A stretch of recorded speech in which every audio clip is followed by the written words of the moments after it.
Hi friends, this is Vincent. நம்ம சேனலுக்கு உங்களை அன்புடன் இருக்கேன். டியர் பேரண்ட்ஸ், நம்ம சேனலில் நிறைய பேர் வந்து பார்க்குறீங்க, ரொம்ப சந்தோஷம். ஆனாலும் நிறைய பேர் சப்ஸ்கிரைப் பண்ணாமல் பார்க்குறீங்க. தயவுசெய்து சப்ஸ்கிரைப் பண்ணிடுங்க.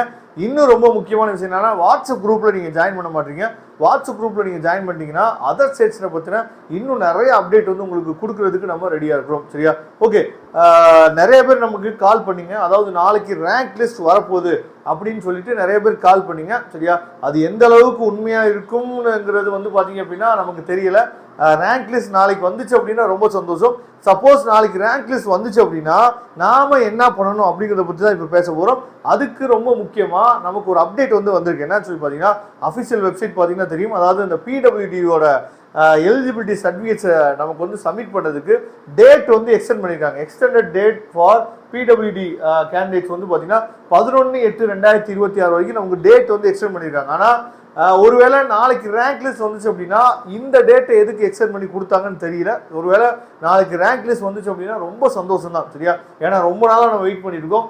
ரேங்க் லிஸ்ட் வந்துச்சு அப்படின்னா கண்டிப்பாக நம்ம என்ன பண்ணணும் அப்படிங்கிறது ரொம்ப முக்கியமான விஷயம். என்ன அப்படின்னா, ரேங்க் லிஸ்டோடு சேர்த்து நமக்கு என்ன நடக்கும்னு சொல்லி பார்த்தீங்கன்னா சீட் மேட்ரிக்ஸ் வந்து கொடுப்பாங்க. சரியா?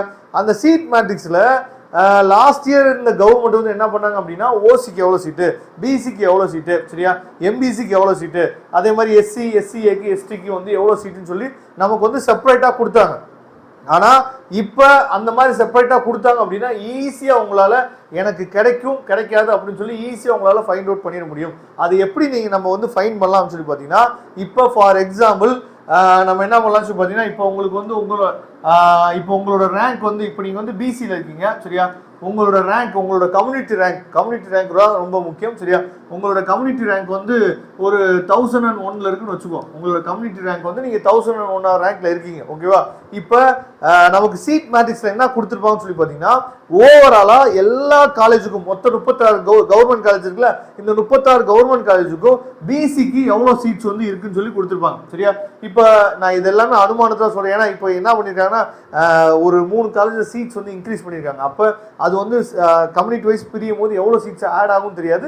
அது இந்த வருஷம் நமக்கு வந்து சீட்ஸ் வந்து வந்தால் தான் தெரியும். சரியா? ஓகேவா? அப்போ ஃபார் எக்ஸாம்பிள் பிசி கம்யூனிட்டியில் சும்மா நான் ஒரு எக்ஸாம்பிள் தான் சொல்கிறேன்.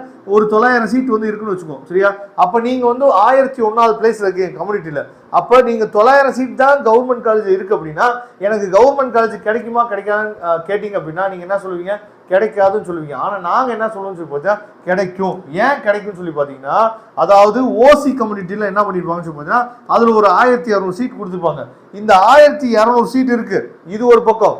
அப்புறம் ஆல் இண்டியா கோட்டா இருக்கு பார்த்தீங்களா? ஆல் இண்டியா கோட்டாலையும் நம்ம தமிழ்நாடு பசங்க எப்படி இருந்தாலும் மூவ் ஆன் ஆயிருப்பாங்க. சரியா? நல்ல ஃபர்ஸ்ட் ரேங்க்ல வராங்க பாருங்க. ஃபர்ஸ்ட் ஒரு 50, 100 கிட்டத்தட்ட 700 சீட் இருக்கு. 700 பேருமே அங்கே மேலே எடுத்தாங்கன்னா ரொம்ப ரொம்ப சந்தோஷம் தான். ஆனால் எப்படி இருந்தாலும் ஒரு 100லேருந்து 200 பசங்க போறாங்கன்னு வச்சுக்கோ. அப்போ அதுலேயும் மூவ் ஆன் ஆவாங்க. ஓகேவா? அப்போ இந்த ஓப்பன் காம்படிஷன் இருக்கு பாருங்க. இந்த ஓப்பன் காம்படிஷன்ல எல்லா பிசியும் கலந்துக்கலாம், எம்பிசியும் கலந்துக்குவாங்க, பிசிஎம்மும் கலந்துக்குவாங்க, எல்லா கம்யூனிட்டியுமே கலந்துக்கும் போது இப்போ இதுல என்ன அவங்க சீட் எல்லாமே அப்படியே மூவ் ஆன் ஆகி மேலே போறதுக்கு வாய்ப்பு இருக்கு. அப்போ நல்லா நாளைக்கு நீங்க கவனிச்சுக்கணும். நீங்க நாளைக்கு ரேங்க் லிஸ்ட் வந்தோடனே உங்க கம்யூனிட்டி ரேங்கை பாருங்க. நம்ம கம்யூனிட்டியில எவ்வளோ சீட்ஸ் வந்து இருக்குங்கிறத பாருங்க. அந்த சீட்ஸ் டோட்டல் சீட்டை பார்த்துட்டீங்கன்னு வச்சுங்களேன், அந்த டோட்டல் சீட்ல இருந்து உங்க கம்யூனிட்டி ரேங்க் ஒரு 500 ரேங்க்குள்ள டிஃப்ரெண்ட்ல இருந்துச்சு அப்படின்னா நீங்க வெயிட் பண்ணி பார்க்கலாம். இப்போ இந்த 900 இங்க என்ன இருக்கு, 101 சீட் வந்து டிஃப்ரெண்ட்ல இருக்கு. அப்போ கண்டிப்பா இவருக்கு என்னன்னு பார்த்தா கிடைச்சிரும். இந்த மாதிரி தான் நீங்கள் என்ன பார்த்தீங்கன்னா, சும்மா ஃபோன் பண்ணி சார் எனக்கு கிடைக்குமா கிடைக்காதா அப்படின்னு சொல்லிட்டு யார்ட்டையும் கேட்கணும்னு தேவையில்லை. உங்களுக்கு கைட் பண்ணி கொடுக்கணும்.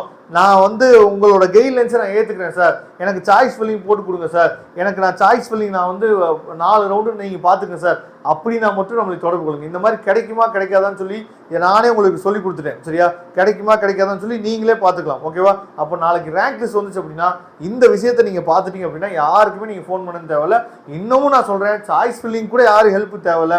நீங்கள் டெமோ வீடியோ பார்த்தே சாய்ஸ் ஃபில்லிங் போடலாம். ஆனால் சாய்ஸ் ஃபில்லிங் ஹெல்ப் எதுக்காக வேணும் அப்படின்னு சொல்லி பார்த்தீங்கன்னா, உங்களோட மிஸ்டேக் எல்லாம் இருக்கும். இடையில ஏதாவது பிடிஎஸ்சியோ இல்லை இடையில ஏதாவது தேவையில்லாத காலேஜோ போட்டு விட்டுருவீங்க.